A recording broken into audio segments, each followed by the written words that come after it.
Hey, what's up, YouTube? Well, we're kind of at that point in the NFL offseason where we're past the draft and free agency, but training camp isn't for another 2 months. So, what I'm going to be doing in this next video series here is that I'm going to look at each single team in the NFL and kind of give you guys my thoughts on their offseason and how they graded out as a whole, looking at some of their free agency additions, some of their departures, as well as how they did in the draft and how that kind of adds to their team going into the 2018 NFL season.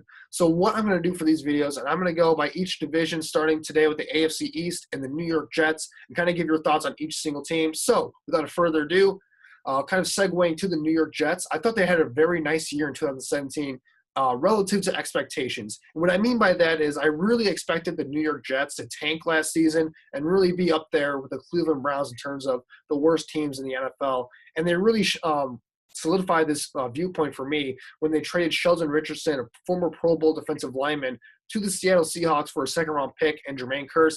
I really thought at that point that they were looking forward to the future. They weren't really concerned about last season, and they were just looking to get a high pick to get a quarterback as well as acquire as many draft picks as possible to kind of rebuild this team because there's a lot of flaws to this team overall. But Todd Bowles, head coach there, he put together a heck of a coaching job, I thought, overall. He did a fantastic job coaching this team. They were very competitive. They were very tough. They competed in every single game, it seemed like. Josh McCown, they got a lot out of him as a veteran quarterback. He had a very solid year for them overall. But it's pretty clear as the year went on that was not going to be enough going forward. So going into this offseason, I think they had needs pretty much everywhere, especially with the big three positions. And what I mean by that is the big three positions for me is obviously quarterback. That's the most important position in the sport by far. Offensive line, you need guys that can protect your quarterback. They had big needs there as well as edge rusher or pass rusher in general. They don't really have anybody, maybe besides a Leonard Williams, that can really be a threat in terms of getting to the quarterback and especially off the edge. They don't really have anyone that can get to the quarterback off the edge. Those are the three biggest needs for this team, but they also had some other needs as well. Obviously, getting some more playmakers on offense, specifically at the wide receiver position. Jermaine Kearse and Anderson, they're very solid overall, but they're not really, great number one wide receiver options. Getting another running back into the mix would help as well. And as well as solidified in that quarterback position, I think, on defense. Morris Claiborne, he had a very good season last year overall. He was very solid in man coverage in this defense. But Todd Bowles, he likes to run a very aggressive blitzing man coverage scheme. So getting two guys that can cover on the outside is very important. So transitioning to free agency, they lost a few guys in free agency. Obviously, a positive for them, for me, was releasing Muhammad Wilkerson, defensive end. I think he was going to be making about $16 million this next upcoming season. So it was really nice for him to get rid of that contract, get rid of kind of a cancerous guy in that locker room for them. Muhammad Wilkerson, when he was healthy and ready to go in his rookie contract, he was a very dominant force along the defensive line. But it was clear that injuries and just really a lack of effort and a lack of really drive just didn't really work out for that team last season. He really had a down year for them and really showed to be a waste of money. So getting out of that contract was paramount, I think, for the Jets moving forward.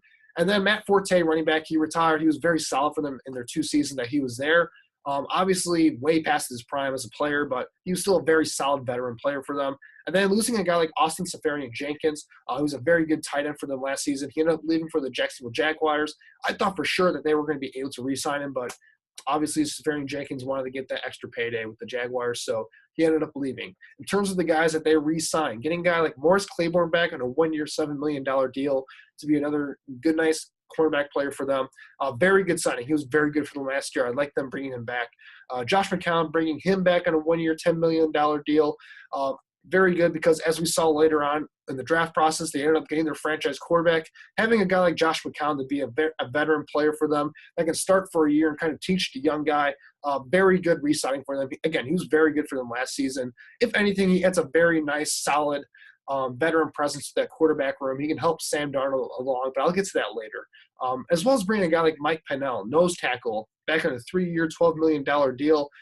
Personally, I feel like that's a bit of an overpay because Pennell – he's really more of a rotational player along this defensive line at this point, but he was very solid in terms of being a run stuffer last year. So it's not a bad player to bring back, I don't think. And like I said, or like I'm alluding to now, they had a ton of cap space going into this offseason, and they definitely use that to their advantage for sure. The big signing for them, for the New York Jets, was Tremaine Johnson. cornerback on a 5-year, $72.5 million deal, $34 million guaranteed. That's a lot of dough for a cornerback, but he's a very nice, borderline number one, but definitely a very good number two cornerback in this league. And man, I think that was a pretty good signing for them. They definitely had the money to kind of make that happen. They definitely had the cap space to make that happen. So I think that's a very good signing for them.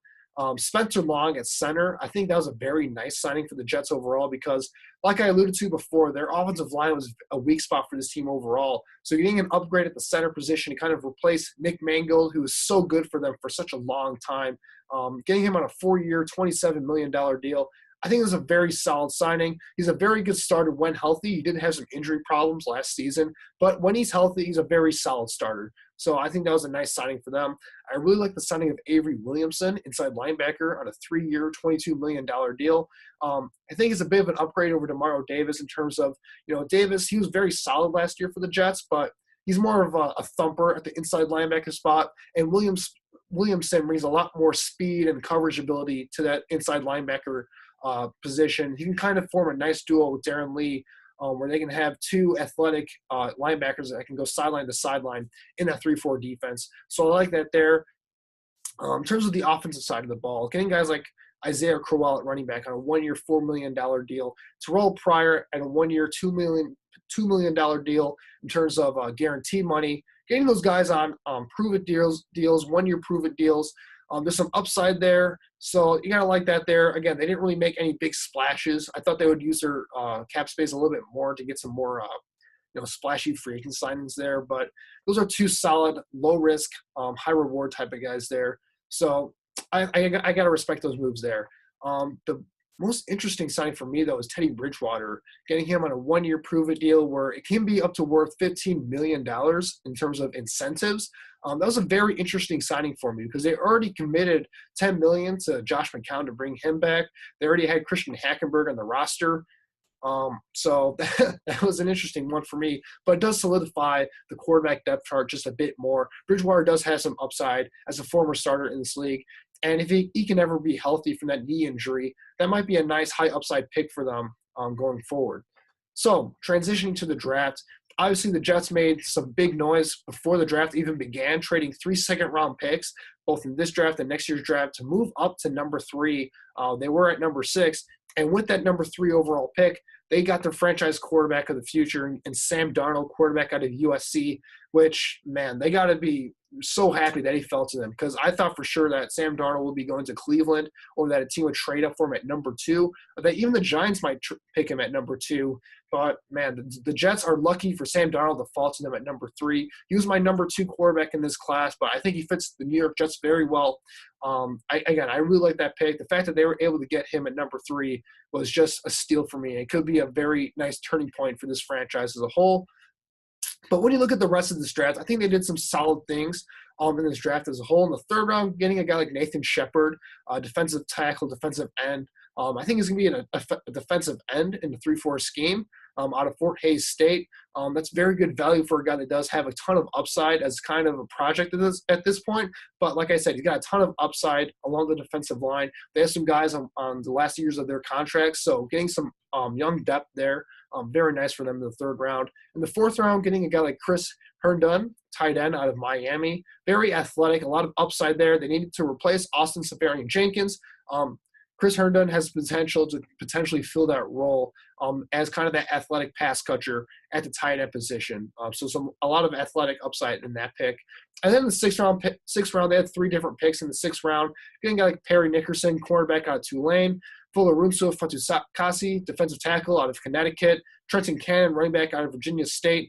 Just 3 different guys that can add some depth to this team as a whole. We'll see if they contribute at all. If one of those guys can really, break out and contribute on this team, that'll be a big plus for the Jets going forward.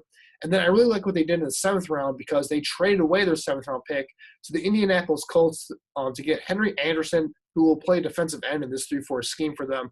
Very good player. I think Anderson's a guy that he's not really a high upside guy at this point. He's in the last year of his contract.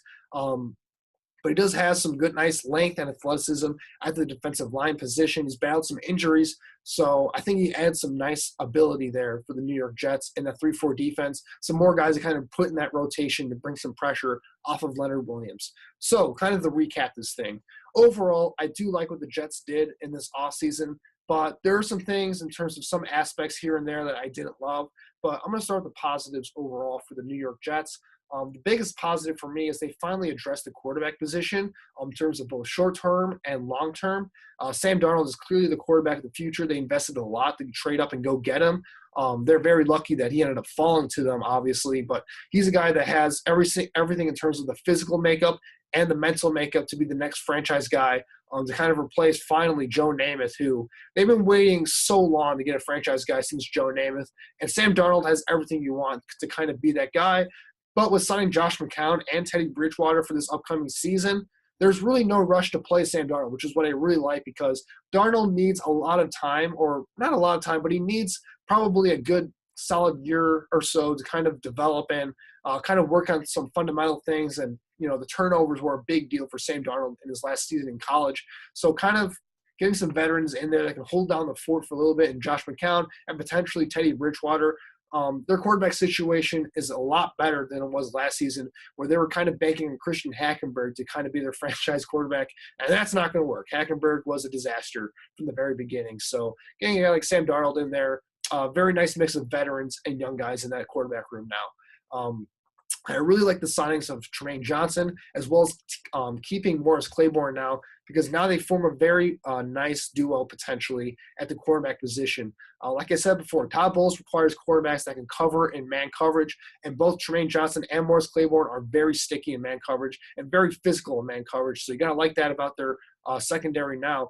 And what this does really is it solidifies their very young secondary as a whole. When you look at the safety duo of Jamal Adams and Marcus May, two guys that they drafted last season, both proved to be very good starters, I think, going forward for the New York Jets. Now they have a situation here where the New York Jets secondary is definitely a strength for this team overall going forward into the future. I really like what they did upgrading their secondary as a whole. It's going to be a very exciting secondary, I think, going into next season. And I think they upgraded their run defense a little bit as well.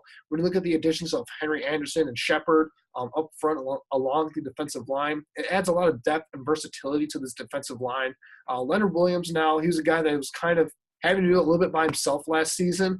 He's a beast, and getting some more guys in there that they can kind of rotate in and out, it'll be able to keep him fresh and allow him to really dominate along the defensive line there. I really like that there.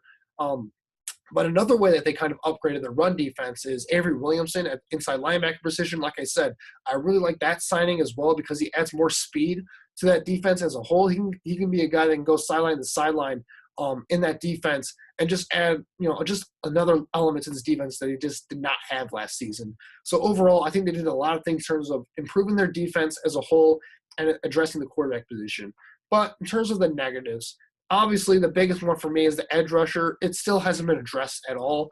It was going to be tough for them, though, because really in free agency, you're not going to be able to sign guys in free agency at the edge rusher position because it's such a premium position. You're going to have to draft guys. And they didn't spend any draft picks on getting a young pass rusher off the edge at the outside linebacker position. And that's really critical, I think, in a 3-4 base defense. Obviously, they do a lot of different things in that defense in terms of blitzing and different types of formations there, but it's still a glaring need.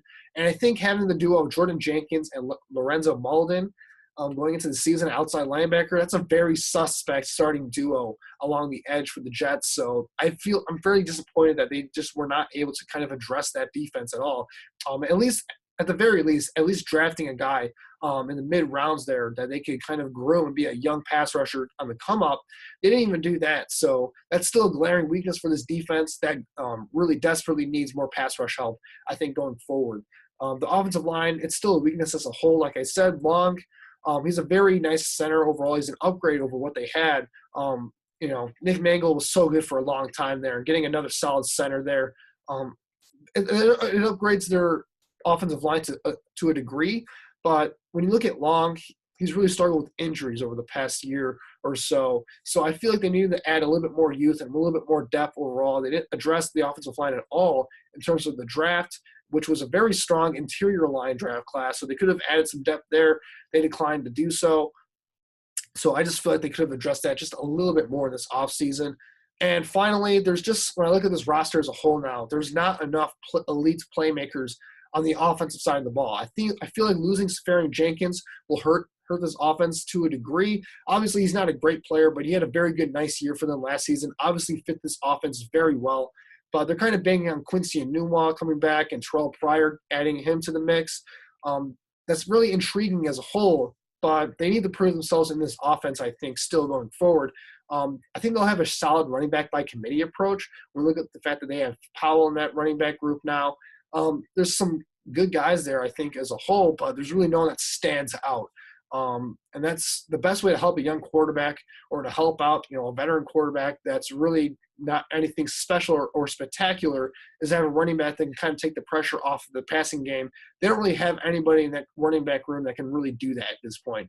And then the last point for me in terms of the lack of playmakers on offense, Kearse and Anderson are a very solid wide receiving duo, but neither one of them are true number one wide receivers. So really the Jets are kind of in a situation where they're going to have to scheme some guys open and kind of rely on a group by committee kind of approach, a wide receiver by committee kind of approach. They don't really have that one guy that can win one-on-one consistently. So that's kind of my main concern for this group going into the next season here. But overall, when I give this team a total grade in terms of their offseason, I give the Jets a solid B. I think they had a very solid offseason overall. So, in conclusion, the Jets, I think they deserve a lot of praise for getting their quarterback of the future in Sam Darnold, and I think they're clearly a team that are trending up. However, I feel like there are still major flaws on this roster overall when I look at the edge position, the offensive line, and along the offense in general, there's just not enough playmakers. I feel like they did not address those needs quite enough, especially with the amount of cap space that they did have. But like I said, they did some nice things in the offseason overall, and this team is clearly trending up in terms of the overall future. You might not see it this next season. They might take a step back this next season. But overall, the Jets did some nice things. In my next video, I'm going to be covering the Miami Dolphins. Stay tuned for that. If you want to comment in the comment section below, please let me know in the comment section below what you think. Did the Jets make enough moves in the offseason? Do you think I was wrong in some of my takes here? Let me know in the comment section below. And, of course, please leave a like and subscribe for more videos such as this. Thanks, guys, for watching.